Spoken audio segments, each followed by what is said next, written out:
उपस्थित साथियों, जरा शांति बना के रखिए। आपके बीच में लोकप्रिय नेता हमारे कांग्रेस के राहुल गांधी जी आए हुए हैं बागमारा की धरती में।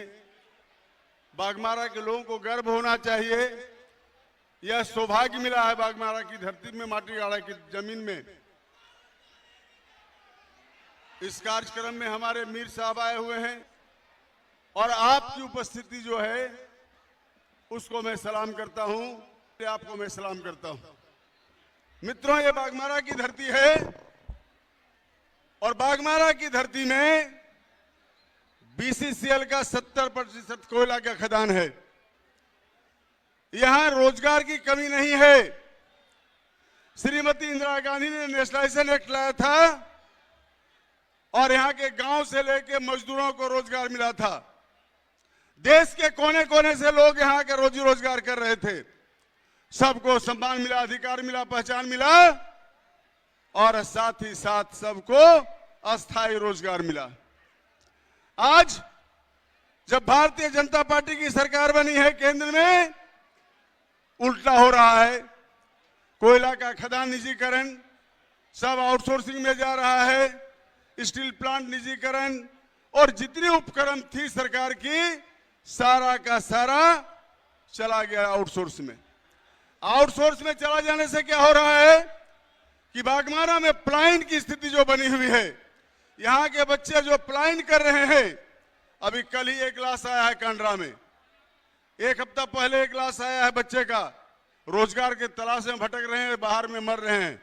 क्या झारखंड इसी के लिए बना था? झारखंड इसलिए बना था कि यहां के लोगों को राजनीतिक और आर्थिक और सामाजिक न्याय मिले, सबको समान अधिकार मिले, सबको रोजी मिले, रोजगार मिले और झारखंड जिस उद्देश्य के तहत बना है उस उद्देश्य की पूर्ति हो। यहाँ के बच्चों को बेरोजगार होने का कोई प्रश्न नहीं उठ रहा है। यहाँ के बच्चे को बेरोजगारी का दंश झेलने का कोई सवाल नहीं उठ रहा है। सबको यहाँ रोजगार मिलेगा। सिर्फ और सिर्फ राहुल गांधी को देश का प्रधानमंत्री बनाना पड़ेगा, तब जाकर ये स्थिति फिर पुनः बहाल होगी जो इंदिरा गांधी का था। इसलिए हम लोग काम कर रहे हैं। देश में जो मिशन फैला रहे हैं, आपके बागमारा में जो स्थिति बनी हुई है, किस ढंग से कोयला का लूट हो रहा है, किस तरह से जमीनों का लूट हो रहा है, किस ढंग से यहाँ के आर्थिक शोषण हो रहा है, गांव उजड़ रहे हैं, कोई सुधि लेने वाला नहीं। देश के कोयला मंत्री आते हैं, कोयला सेक्रेटरी आता है, सिर्फ और सिर्फ बोल के जाता है कि इतना टन का आपको टारगेट दिया जा रहा है, इतना टन आपको कोयला उत्पादन करना पड़ेगा। ये नहीं कभी कहता है कि यहाँ के मजदूरों का क्या हालत है, ये नहीं कहता है कि यहाँ के किसानों का क्या हालत है, ये कभी नहीं कहता है जो विस्थापित का क्या हालत है, ये कभी नहीं कहता है कि बेरोजगार युवाओं का कैसे करके रोजगार यहाँ दिया जाए। इसलिए मेरे मित्रों, आइए आज हम संकल्प लेते हैं कि इस बागमारा विधानसभा क्षेत्र में कांग्रेस को जिताना है, पंजा को जिताना है, हाथ को जिताना है, तभी जाकर ये रास्ता प्रशस्त होगा और राहुल गांधी का हाथ मजबूत होगा। इन्हीं चंद बातों के साथ मैं आपसे विदा लेता हूं। बहुत बहुत धन्यवाद। जय हिंद, जय झारखंड। कांग्रेस पार्टी जिंदाबाद। राहुल गांधी जिंदाबाद। राहुल गांधी। हमारे कैंडिडेट्स जलेश्वर महातो जी और अजय दुबे जी, कांग्रेस पार्टी और गठबंधन के हमारे प्यारे कार्यकर्ता भाइयों और बहनों, आप सबका यहां बहुत बहुत स्वागत। आप दूर दूर से आए, हमारी बात सुनने आए, इसके लिए आपको मैं दिल से धन्यवाद करता हूं। जोहार।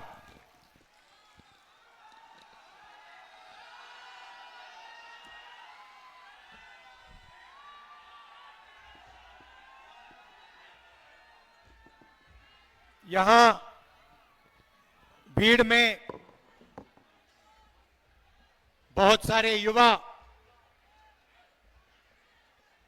आए हैं। 50% यहां महिलाएं आई हैं।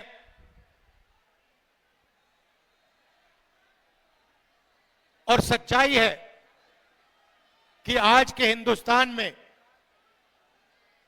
अगर कोई लोग दुखी है तो वो देश के युवा दुखी हैं बेरोजगारी के कारण, और देश की महिलाएं दुखी हैं महंगाई के कारण। बोझ आपको उठाना पड़ता है। मोदी जी बड़े बड़े भाषण करते हैं,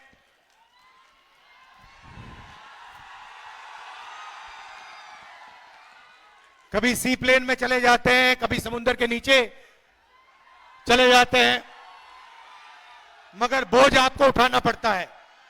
जब पेट्रोल का दाम बढ़ता है, डीजल का दाम बढ़ता है,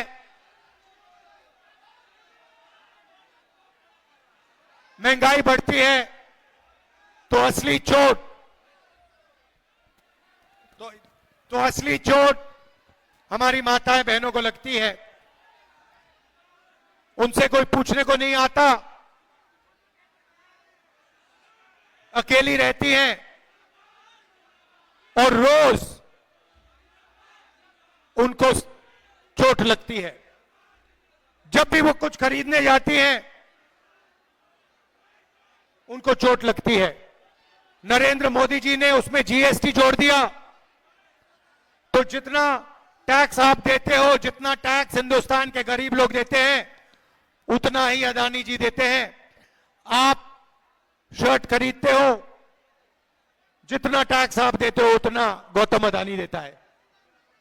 ये पूरा टैक्स का जो ढांचा है, हिंदुस्तान के गरीब लोगों से पैसा लेने का तरीका है। सही बात है। आप देखिए, अदानी जी अरबपति है, प्राइवेट हवाई जहाज में 24 घंटा उड़ता है, धारावी की उसको जमीन दी जा रही है, 1 लाख करोड़ रुपए की जमीन उसको दी जा रही है, और जितना टैक्स आप देते हो उतना ही वो देता है। अगर आप टी शर्ट खरीदोगे, जीएसटी जितनी आप दोगे उतनी ही अदानी देगा। तो ये जो नरेंद्र मोदी जी ने जीएसटी का सिस्टम बनाया है, ये गरीबों से चोरी करने का सिस्टम है। और इस देश में गरीब कौन है मैं आपको बता देता हूं। 8% आदिवासी, 15% दलित, 50% पिछड़े वर्ग के लोग, 15% अल्पसंख्यक माइनॉरिटी के लोग, मतलब 90% हिंदुस्तान की आबादी या दलित है, या आदिवासी है, या पिछड़े वर्ग की है, या फिर माइनॉरिटी है। मगर अगर आप देखें, हिंदुस्तान की संस्थाओं को देखें, सरकारी ऑफिसेज में देखें, आपको ये लोग नहीं दिखाई देंगे। आप मीडिया देखते हो, हर रोज हर शाम झारखंड में डिबेट होती है, एंकर एक दूसरे से बात करते हैं, पत्रकार आर्टिकल लिखते हैं। आप मुझे बताओ, टीवी में डिबेट होते हुए आपने कभी किसी गरीब आदिवासी को, किसी किसान को, किसी गरीब दलित को, किसी गरीब पिछड़े वर्ग के व्यक्ति को टेलीविजन पे देखा है क्या? नहीं दिख सकता आपको।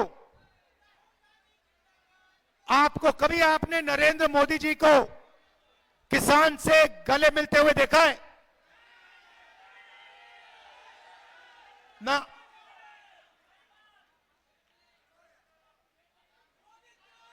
एक बार मैंने देखा नरेंद्र मोदी जी को,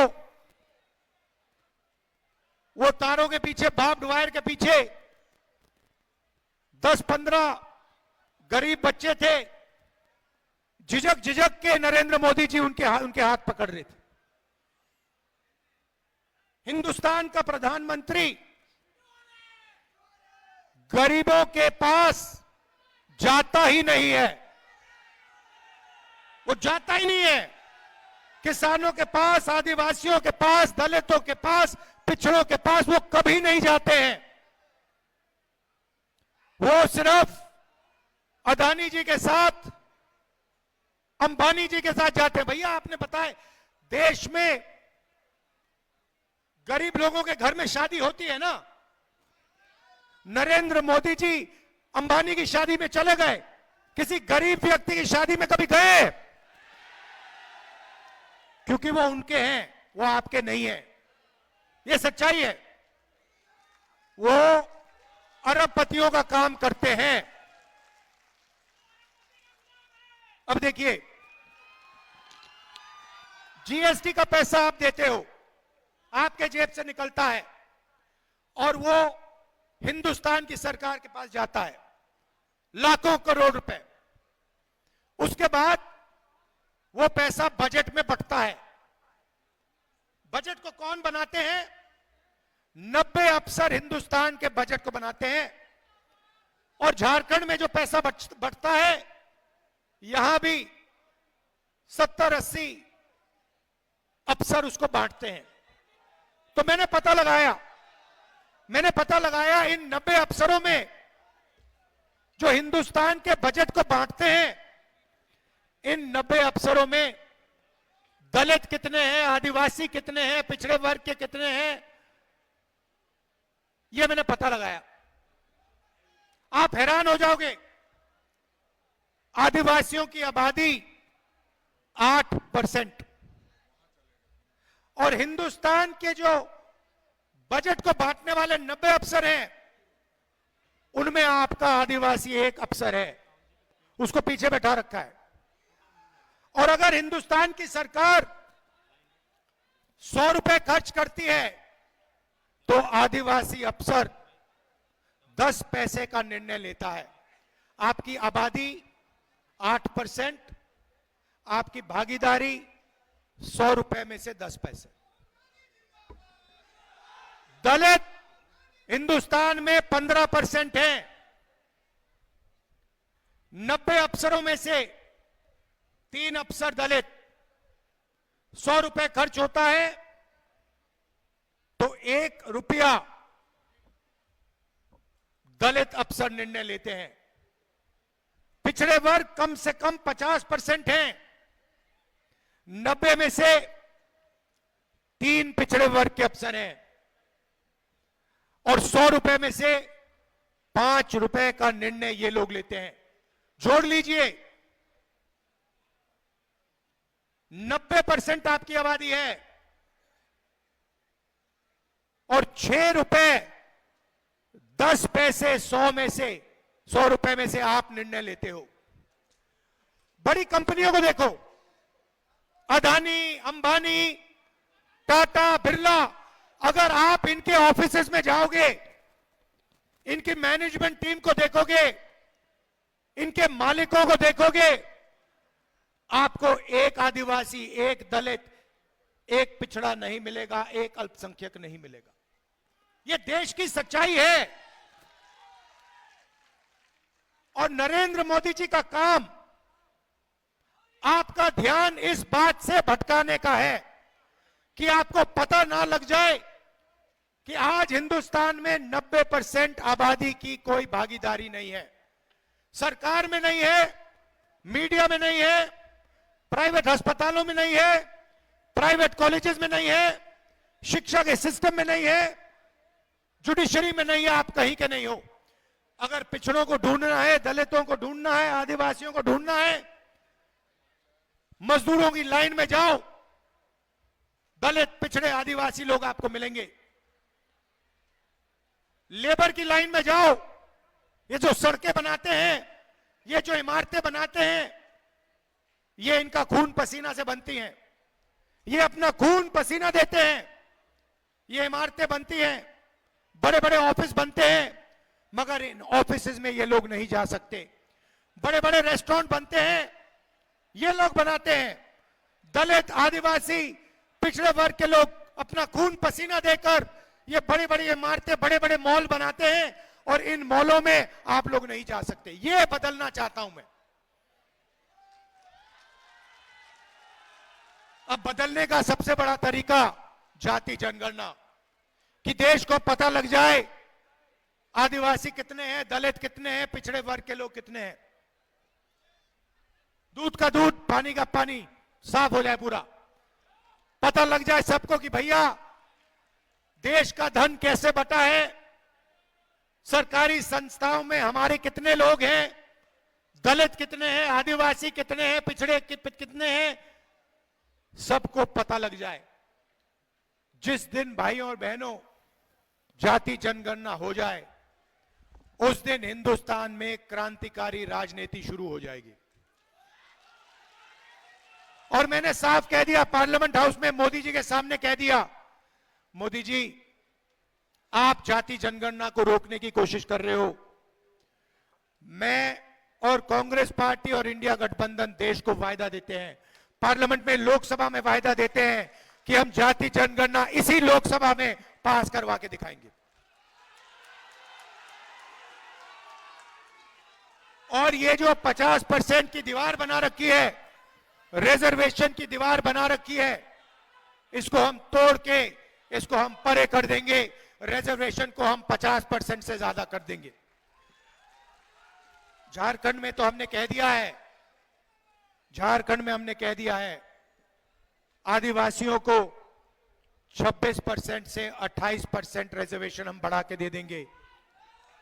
दलितों को 10% से हम 12% कर देंगे और पिछड़े वर्ग को 14% से हम 27% रिजर्वेशन दिलवा देंगे।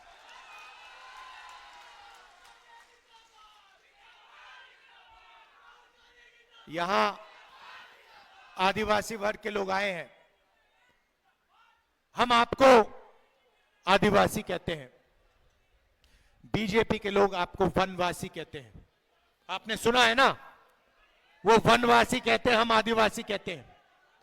आदिवासी का मतलब वो लोग जो इस धरती के, इस देश के, इस जंगल के, जमीन के, जल के पहले और असली मालिक थे। यह है आदिवासी शब्द। आदिवासी मतलब पहले मालिक, जो पहले रहते थे वो आदिवासी। आदिवासी शब्द के पीछे एक सोच है, अगर आप पहले मालिक थे तो जल, जंगल और जमीन का अधिकार भी आपको मिलना चाहिए, का फायदा भी आपको मिलना चाहिए। बीजेपी आरएसएस के लोगों ने नया शब्द बनाया, वनवासी। वनवासी का मतलब वो लोग जो जंगल में रहते हैं। वनवासी के पीछे सोच है कि जल, जमीन, जंगल का अधिकार आपको ना मिले, जो आपका है वो आपसे छीन लिया जाए और आपको जंगल में रखा जाए और आस्ते आस्ते आस्ते आस्ते आस्ते आपसे जंगल छीनते जाते हैं, छीनते जाते हैं, छीनते जाते हैं। अंत में आपको वनवासी कहेंगे और हिंदुस्तान में जंगल ही नहीं बचेगा। फिर आपसे कहेंगे भैया आप तो जंगल में रहने वाले लोग हो, अब तो जंगल ही नहीं बचा, अब आप जाके भीख मांगिए। ये इनकी सोच है। हमारी सोच, जल, जंगल, जमीन आपका, पहला अधिकार आपका, जल, जंगल, जमीन का फायदा आपको जाना चाहिए। अगर धन जमीन से, जंगल से, जल से बनता है तो वो धन आपको भी मिलना चाहिए। ये कांग्रेस पार्टी, इंडिया गठबंधन की सोच। इसीलिए मैनिफेस्टो में हमने आपके लिए गारंटीज दिए हैं और भाषण की शुरुआत मैंने महिलाओं से की थी, तो मैं आज आपको कहना चाहता हूं कि अगली झारखंड की सरकार, कांग्रेस पार्टी जेएमएम की सरकार एक ऐतिहासिक काम करने जा रही है। झारखंड की महिलाएं, आप तैयार हो जाइए, आप रेडी हो जाइए, क्योंकि चुनाव के एकदम बाद खटाखट खटाखट खटाखट हमारी सरकार हर महीने, ये देखिए मुस्कुरा रही है, हमारी सरकार हर महीने आपके बैंक अकाउंट में 2,500 रुपए खटाखट खटाखट खटाखट अंदर। महंगाई की चोट आपको लगती है, सरकार का फायदा भी आपको पहुंचना चाहिए। 2,500 रुपए हर महीने आपके बैंक अकाउंट में ठकाठक ठकाठक ठकाठक। 1 तारीख को आप जगोगी, जनवरी फरवरी मार्च अप्रैल मई जून, बैंक अकाउंट चेक करोगी 2,500 रुपए अंदर। उसके बाद गैस सिलेंडर 450 रुपए का,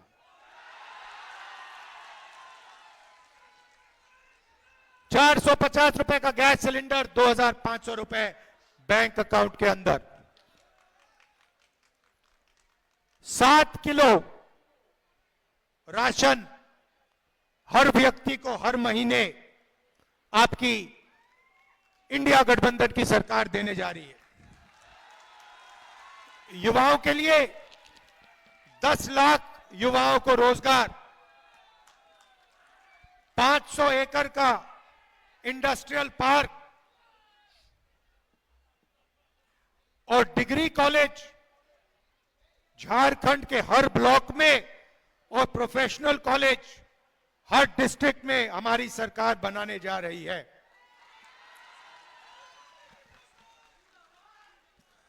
किसानों के लिए धान के लिए मिनिमम सपोर्ट प्राइस, आज आप 2,400 रुपए प्रति क्विंटल धान खरीदते हो। चुनाव के बाद इंडिया गठबंधन की सरकार धान के लिए आपको 3,200 रुपए प्रति क्विंटल देने जा रही है। भाइयों और बहनों, हमने मन बना लिया है, जितना पैसा नरेंद्र मोदी अरबपतियों को देगा उतना पैसा हम गरीबों को, किसानों को, मजदूरों को, युवाओं को देंगे। इस बार दिल्ली में सरकार नहीं बनी, आने वाले समय में दिल्ली में इंडिया गठबंधन की कांग्रेस पार्टी की सरकार आएगी, तो फिर देखना गरीबों को कैसे मजे मिलेंगे, किसानों को, मजदूरों को, जो अपना खून पसीना देते हैं, 24 घंटा काम करते हैं, सड़क बनाते हैं, देश को भोजन देते हैं, छोटे व्यापारी लोग जो रोजगार देते हैं, छोटे बिजनेस वाले लोग जो रोजगार देते हैं देश को, उनकी मदद करने वाली सरकार होनी चाहिए। नरेंद्र मोदी ने 6 लाख करोड़ कर्जा माफ किया है अरबपतियों का। किसान कर्जा माफी मांगता है, नरेंद्र मोदी कहता है तुम्हें नहीं देंगे। गरीब व्यक्ति कर्जा माफी मांगता है, कहता है हम नहीं देंगे। अरबपतियों के लिए टैक्स माफ हो जाएगा, कर्जा माफ हो जाएगा, जमीन दी जाएगी। ऐसी सरकार झारखंड में नहीं आनी चाहिए। नहीं आएगी ना?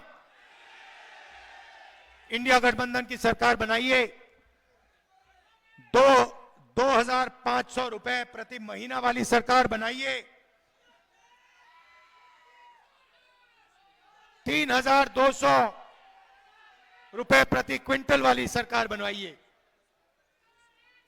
और 200 यूनिट बिजली फ्री में देने वाली सरकार बनाइए।